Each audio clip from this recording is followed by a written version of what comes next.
स्वागत है आप सभी का इस नए वीडियो में। तो इस वीडियो में हम कैलेंडर पूरा चैप्टर हम कवर करेंगे। तो चलो शुरू करते हैं इस वीडियो को। तो देखो, हम एक बार रिवीजन करते हैं कि हम इस वीडियो में क्या क्या देखेंगे। सबसे फर्स्ट, एक कैलेंडर जो भी चैप्टर है ये हम 2 वीडियोस में कवर करेंगे। तो फर्स्ट वीडियो में हम बेसिक स्ट्रक्चर देखेंगे, leap year non leap year देखेंगे, उसके बाद और डेज मीनिंग देखेंगे और उसके बाद हम एग्जाम्पल सॉल्व करेंगे। ठीक है, तो ये फर्स्ट वीडियो में देखेंगे। और सेकेंड वीडियो में हम यहाँ पे find day by using date, आपको ओनली डेट दी जाएगी कौन सी, तो उस डेट को कौन सा डे था ये आपको फाइंड करने का है। तो उसके भी कुछ फॉर्मूले होते हैं, ये हम सेकेंड वीडियो में इसे कवर करेंगे। तो चलो वीडियो को शुरू करते हैं हम। सबसे फर्स्ट देखो, यहाँ पे कैलेंडर तो आपको पता ही, आप अभी तक मतलब इतना एक्सप्लेन करने की कोई ज़रूरत नहीं है ऐसा लगता है मुझे। तो देखो, बेसिक स्ट्रक्चर जान लेते हैं, कैलेंडर के पीछे का बेसिक स्ट्रक्चर क्या होता है। देखो यहाँ पे फर्स्ट डेफिनेशन है, a calendar is a chart और series of pages showing the days, weeks and months of a particular year or giving particular seasonal information. ठीक है, तो ये तो पता ही है कैलेंडर में क्या शो होता है, डे होती है, वीक होते हैं, मंथ्स होते हैं, या फिर किसी पर्टिकुलर सीजनल की इंफॉर्मेशन भी कैलेंडर से हमें मिलती है। ठीक है, तो ये तो बेसिक डेफिनेशन है, इससे हमें कुछ लेना देना नहीं है। देखो उसके बाद यहाँ पे solar year, earth rotate around sun, consist of 365 days, 5 hours 48 minutes and 48 second. मतलब देखो, खाली ध्यान से सुन लो, आपको पूरा का पूरा समझ में आ जाएगा ये वीडियो के एंड तक। देखो ये हमारा सूरज है और ये हमारी पृथ्वी है। तो पृथ्वी सूरज को पूरा एक चक्कर लगाने में 365 days, 5 hours 48 minute and 48 second देती है। ठीक है, और अर्थ, ये जो सूरज है और ये हमारी अर्थ, ये सूरज से घूमते घूमते खुद के एक्सिस से भी घूमती है, मतलब जो दिन होता है रात होता है। तो अर्थ एक पूरा रोटेट होने में 23 आवर्स एंड 56 मिनट 4.091 सेकेंड देती है। ठीक है, और तभी एक अर्थ अपना खुद के एक्सिस से एक रोटेशन पूरा करती है। ठीक है, यही दोनों चीज़ें बहुत इंपॉर्टेंट है, सबसे ज़्यादा ये चीज़ इंपॉर्टेंट है। इसी के ऊपर कैलेंडर में leap year non leap year ये हो जाता है। फेब्रुआरी मंथ में 28 डेज 29 डेज, इसी के ऊपर ये जो 5 आवर्स 48 मिनट एंड 48 सेकेंड है, इसी के ऊपर पूरा कैलेंडर डिपेंड है। अगर ये आपको समझ में आ जाएगा तो आपको कैलेंडर का जो भी बेसिक स्ट्रक्चर है वो आपको सब समझ में आ जाएगा। ठीक है, तो मैं एक्सप्लेन करूँगा बाद में। आगे बढ़ते हैं हम। देखो leap year and non leap year. तो लीप ईयर में क्या होता है, देखो लीप ईयर यहाँ पे है, तो लीप ईयर में 366 डेज होते हैं और नॉन लीप ईयर में 365 डेज होते हैं। अब ये 365 क्यों होते हैं, यहाँ पे 366 क्यों होते हैं, तो ये पूरा डिपेंड है इसके ऊपर मैं बताऊंगा आपको। ठीक है, तो ये ऑड डेज और यहाँ पे डेट डिफरेंस, यहाँ पे देखो नंबर ऑफ ऑड डेज, यहाँ पे लीप ईयर में 1 रहता है, ये भी हम आपको एक्सप्लेन करेंगे बाद में, फिलहाल आप भी ध्यान में रखो। तो इसमें कितने होते हैं, लीप ईयर में 2 होते हैं और नॉन लीप ईयर में 1 होते हैं।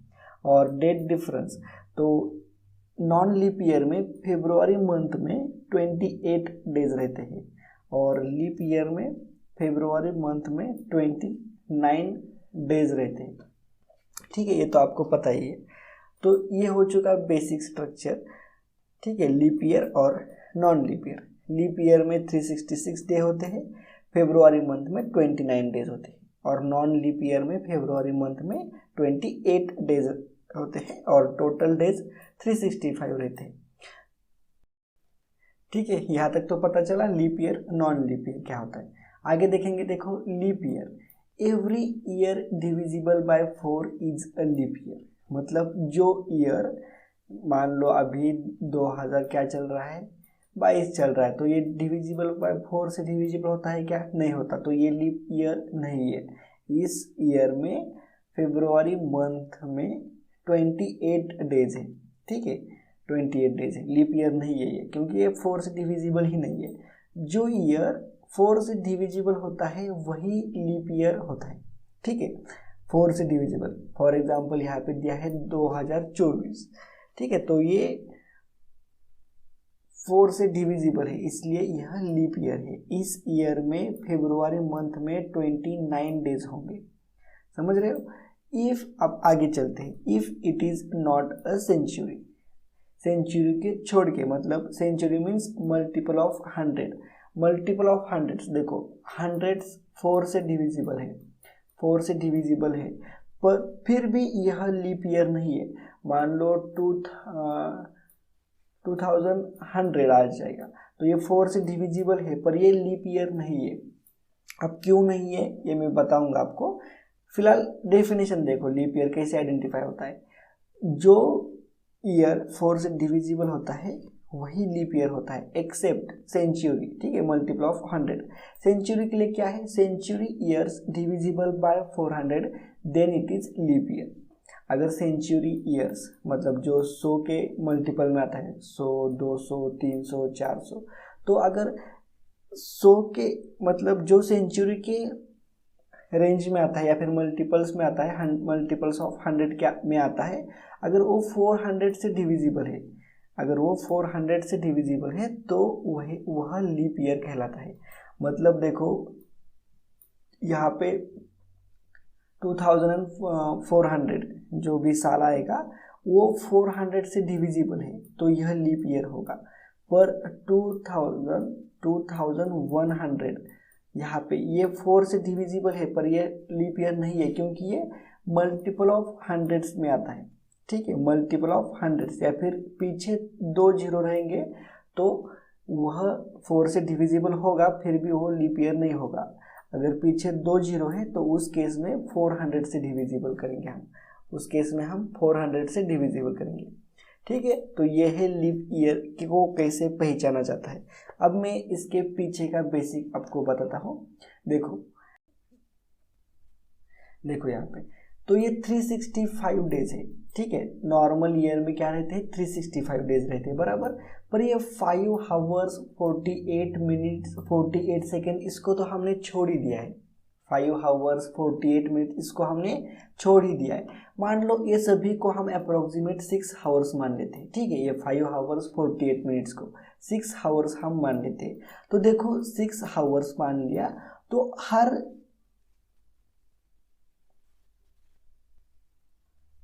4 साल बाद, 4 साल बाद तो 6 इंटू 4 यहाँ पे क्या हो चुका, 24 हो चुका, तो 24 आवर्स होते हैं हर 4 साल बाद, 4 साल में 24 आवर्स होते हैं। तो यहाँ पे हमें कैलेंडर, जो अपना कैलेंडर है उसे हमें दुरुस्त करना पड़ता है, क्योंकि हमने ये 5 आवर्स 48 मिनट्स छोड़ दिए हैं। ये तो कभी ना कभी तो हमें लेना ही पड़ेगा, कैलेंडर में कभी ना कभी तो हमें लेना ही पड़ेगा, इसलिए हम हर 4 ईयर्स में एक डे ऐड करते हैं। ये जो 24 आवर्स है ना, इसे हम ऐड करते हैं, वो कौन से, फरवरी मंथ में हम इसे ऐड करते हैं। एक्चुअली फरवरी मंथ में 28 डेज होते हैं, पर ये जो 5 आवर्स अप्रोक्सीमेटली हमने इसे 6 आवर्स कंप्लीट किया है, 6 आवर्स पकड़ा है, तो ये 6 आवर्स 4 ईयर्स में 24 आवर्स हो जाते हैं। तो हमें एक दिन बढ़ाना पड़ता है, क्योंकि हमें कैलेंडर को दुरुस्त करने का है, कैलेंडर को हमें रिवाइज करने का, या फिर उसे राइट कैलेंडर करने का है, कहीं ना कहीं तो पकड़ना पड़ेगा, इसलिए हम हर 4 साल बाद एक डे ऐड करते हैं। ये लॉजिक समझ में आया।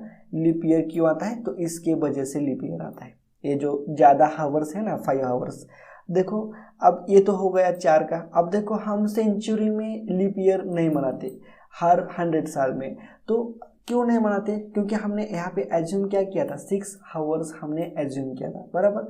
एक्चुअली क्या है, 5 आवर्स 48 मिनट्स है और 48 सेकेंड, तो जो भी 12 अप्रोक्सीमेट 12 या फिर 11 मिनट समथिंग सेकेंड, 11 मिनट कितना होगा, 12 सेकेंड, 11 मिनट 12 सेकेंड जो भी बचते हैं, 11 मिनट 12 सेकेंड, तो ये हर 100 साल में ये जो 11 मिनट 20 सेकेंड यहाँ पे बच रहे हैं, हमने अप्रोक्सीमेट 6 आवर्स मान लिया था, पर जो 11 मिनट 12 सेकेंड यहाँ पे जो बच रही है उसे 100 साल में वो क्या हो जाता है, एक दिन हो जाता है।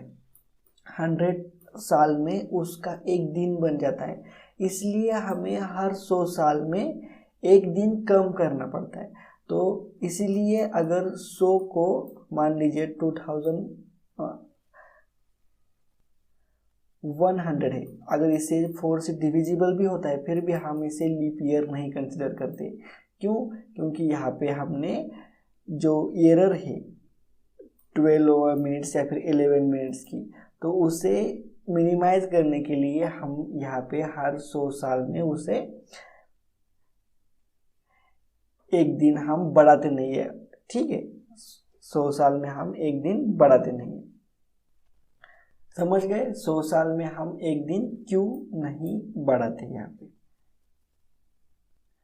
तो मैं उम्मीद करता हूँ कि आपको यहाँ पे कैलेंडर का जो भी बेसिक स्ट्रक्चर है वो आपको सब यहाँ पे समझ में आ चुका होगा। लीप ईयर कैसे पहचाना जाता है ये देखो बहुत कंफ्यूजिंग होता है, पर मैंने यहाँ पे एक ही डेफिनेशन में आपको पूरा लीप ईयर किस प्रकार से आइडेंटिफाई किया जाता है ये आपको मैंने बताया है। ठीक है, 4 से डिविजिबल होता है तो वो लीप ईयर कहलाता है, एक्सेप्ट मल्टीपल ऑफ हंड्रेड्स। अगर मल्टीपल ऑफ हंड्रेड्स में होगा या फिर पीछे 2 जीरो रहेंगे तो उस केस में अगर हम 400 से डिविजिबल करेंगे। अगर 400 से डिविजिबल हो गया तो वो लीप ईयर है, अदरवाइज वो लीप ईयर नहीं है। फॉर एग्जाम्पल 2024, 2084, 2400, 2800 ये सब लीप ईयर है। अब देखते हैं हम non leap year. Non leap ईयर को हम ऑर्डिनरी ईयर भी कहते हैं या फिर नॉर्मल ईयर भी कहते हैं। ठीक है, the year which is not a leap year is called as ordinary year. An ordinary year has 365 days. For example 2022, 2025, 2100 और 2200 ये सब ऑर्डिनरी ईयर है। ठीक है, देखो यहाँ पे एक नोट है, डिविजिबल रूल दिया है बाय 4 का डिविजिबल रूल, ये भी मैंने आपको पढ़ाया, फिर भी एक बार बता देता हूँ। If the last 2 digits of a number are divisible by 4 the number is divisible by 4। अगर लास्ट के 2 डिजिट अगर 4 से डिविजिबल होते हैं तो वो क्या होता है, डिविजिबल बाय 4, वो पूरा नंबर 4 से डिविजिबल होता है। समझ गए? ये 4 का डिविजिबल रूल है, क्योंकि आपको यहाँ पे इसका इस्तेमाल करना है इसलिए मैंने यहाँ पे दिया है। तो यहाँ पे leap year, non leap year, basic structure of calendar complete हो जाता है। उसके बाद देखो odd days meaning. Odd days meaning means क्या है, देखो अगर आपको 8 डेज दे चुके हैं, ठीक है, आज मंडे है तो आज से 8 दिन बाद, देखो आज से 7 दिन बाद क्या आ जाएगा, मंडे ही आ जाएगा। समझ गए? आज मंडे है तो आज से 7 दिन बाद मंडे ही आ जाएगा। मान लो आपको 8 दिन दिया तो इसे हम क्या करते हैं, 7 से डिवाइड करते हैं, क्योंकि एक हफ्ता में 7 दिन होते हैं। तो 7 से डिवाइड किया तो यहाँ पे रिमाइंडर 1 आ जाता है, तो यहाँ पे ऑड डेज 1। तो हम क्या करेंगे, सीधा मंडे में 1 ऐड करेंगे, तो मंडे के बाद ट्यूसडे होता है, तो यहाँ पे 8 दिन बाद ट्यूसडे ही होगा। ठीक है, समझ गए? यहाँ पे भी देखो एक एग्जांपल लिया है, each normal year has 1 odd days. Normal year में तो 1 ऑड डे आता है, कैसे आता है देखो, 365 डिवाइडेड बाय 7 किया तो क्वेश्चन यहाँ पे 52 आता है और रिमाइंडर 1।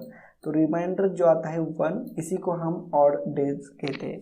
तो देखो ऑड डेज का इस्तेमाल कहाँ किया जाता है, ठीक है, हम इसके ऊपर एग्जाम्पल जब सॉल्व करेंगे तभी आपको ऑड डेज का मीनिंग अच्छी तरह से समझ में आ जाएगा। देखो यहाँ पे फॉर एग्जाम्पल ही लेते हैं सीधा, if 10th January 2021 has Monday. ठीक है, 10th जनवरी को, तो देखो 10th जनवरी 2022 को कौन सा दिन होगा, अब इसलिए यहाँ पे ट्यूसडे होगा। मैं यहाँ पे डेज का एक चार्ट लेके आता हूँ। ठीक है, देखो ये चार्ट, तो देखो यहाँ पे क्या हो चुका है, ये 2021 क्या है, नॉर्मल ईयर है अपना, ऑर्डिनरी ईयर है। तो देखो ऑर्डिनरी ईयर में वन क्या रहता है, ऑड डेज कितने रहते हैं, एक ऑड डेज रहता है। क्यों, क्योंकि 365 को अगर हमने 7 से डिवाइड किया तो रिमाइंडर एक आता है। ठीक है, तो देखो हम खाली 10 जनवरी को कौन सा दिन था, मंडे था। ठीक है, मंडे में हम केवल 1 ऐड करेंगे तो यहाँ पे ट्यूसडे आ जाएगा। समझ गए, और डेज का क्या इस्तेमाल, क्यों इस्तेमाल किया जाता है, क्यों निकालते हैं। ठीक है, 7 से डिवाइड, जो भी जितने भी दिन है उसे अगर 7 से डिवाइड किया, एक नंबर है उसे 7 से डिवाइड किया, जो भी रिमाइंडर आता है उसे हम ऑड डेज कहते हैं। और ऑड डेज उस डेट में अगर हम खाली ऑड डेज मिलाते हैं तो हमें वो डे मिल जाता है। ठीक है, एग्जाम्पल लेते हैं ताकि आपको अच्छी तरह से समझ में आ जाए।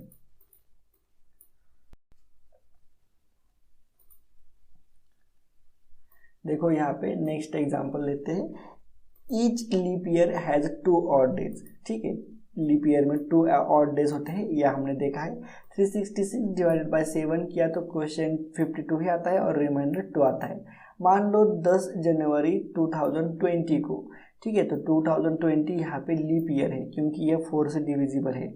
हैज मंडे, अगर 10 जनवरी को मंडे था, ठीक है, तो लीप ईयर है तो हम 2 ऑड डेज है तो हम इसमें 2 दिन ऐड करेंगे, मतलब ये फर्स्ट हो चुका और ये सेकेंड, तो ये सेकेंड वेंसडे यहाँ पे आ जाएगा। 10 जनवरी 2021 को वेंसडे आ जाएगा। समझ गए, ऑड डेज का मतलब 7 से डिवाइड करने के बाद जो भी रिमाइंडर आता है उसे हम ऑड डेज कहते हैं। ठीक है, ऑड डेज के ऊपर भी एग्जाम्पल लिए हमने, वो सॉल्व करेंगे तो आपको बहुत अच्छी तरह से समझ में आ जाएगा। देखो अब यहाँ पे एग्जाम्पल्स हम सॉल्व करते हैं इसी के ऊपर। देखो एग्जाम क्या बोलते हैं, ये जो एग्जाम्पल है एग्जाम में भी इसी पैटर्न में आता है, बहुत ही सिंपल क्वेश्चंस रहते हैं, कंफ्यूज मत होने का। ठीक है, बेसिक स्ट्रक्चर आपको समझ में आया है। ओनली कंफ्यूजिंग क्या होता है, leap year non leap year, इसी में कंफ्यूजन होता है, बस वो भी मैंने आपको सब कुछ एक्सप्लेन किया अच्छे से, लीप ईयर किस प्रकार से पहचानने का और नॉन लीप ईयर क्या होता है। तो देखो एग्जाम्पल, देखो यहाँ पे देखो, इफ जनवरी 1 जनवरी 1996, मतलब देखो 1996 को वॉज मंडे, अगर ये दिन को अगर मंडे था, what day of the week was January 1 1997।